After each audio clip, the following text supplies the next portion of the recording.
ഓരോ വർഷവും 45,000-ത്തോളം കുട്ടികളാണ് നഴ്സിംഗ് പഠിക്കാൻ പോകുന്നത്. അതിൽ തന്നെ നമ്മുടെ നാട്ടിൽ കേരളത്തിൽ 9,000 സീറ്റുകൾ മാത്രമാണ് നഴ്സിംഗിന് ഉള്ളത്. ബാക്കി 30,000-ത്തിലധികം കുട്ടികൾക്ക് നമ്മുടെ കേരളത്തിനോട് ചേർന്ന് കിടക്കുന്ന സംസ്ഥാനങ്ങളായ കർണാടക, ആന്ധ്ര മുതലായവയാണ് നല്ല ഓപ്ഷൻസ് എനിക്ക് പറഞ്ഞു തരാൻ പറ്റുന്നത്.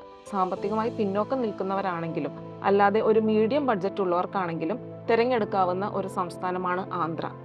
ആന്ധ്ര സംസ്ഥാനത്ത് നമുക്ക് ട്യൂഷൻ ഫീസും അക്കാഡമിക് ഫീസും ഹോസ്റ്റൽ ഭക്ഷണം എല്ലാം ഉൾപ്പെടെ ഒരു 4 വർഷത്തേക്ക് 5 ലക്ഷം രൂപ മുതൽ പാക്കേജുകൾ സ്റ്റാർട്ടിംഗ് ലഭ്യമാണ്. അടുത്ത ഓപ്ഷൻ സൗത്ത് ഇന്ത്യയിൽ പറയാൻ സാധിക്കുന്നത് കർണാടക സംസ്ഥാനമാണ്. ബാംഗ്ലൂർ സിറ്റിയിൽ തന്നെ നമുക്ക് ഫീസ് പല റേഞ്ചിലുള്ള കോളേജുകളുണ്ട്. അതായത് മെഡിക്കൽ കോളേജസ് ഒരു സെക്ഷനാണ്. മെഡിക്കൽ കോളേജസിൽ ഫീസ് എന്തായാലും നല്ല കൂടുതലായിരിക്കും. അതെല്ലാം തന്നെ 1000 ബെഡിന് മുകളിലുള്ള ഹോസ്പിറ്റലും മെഡിക്കൽ കോളേജുകളും ആയിരിക്കും. മിക്ക മെഡിക്കൽ കോളേജസും തന്നെ സിറ്റി പരിധിക്കുള്ളിൽ നിൽക്കുന്നവയുമാണ്. അതുകൊണ്ട് തന്നെ ഹോസ്റ്റൽ ചെലവും ഭക്ഷണ ചെലവും ട്യൂഷൻ ഫീസും എല്ലാം കൂടെ നല്ലൊരു എമൗണ്ട് ആകും.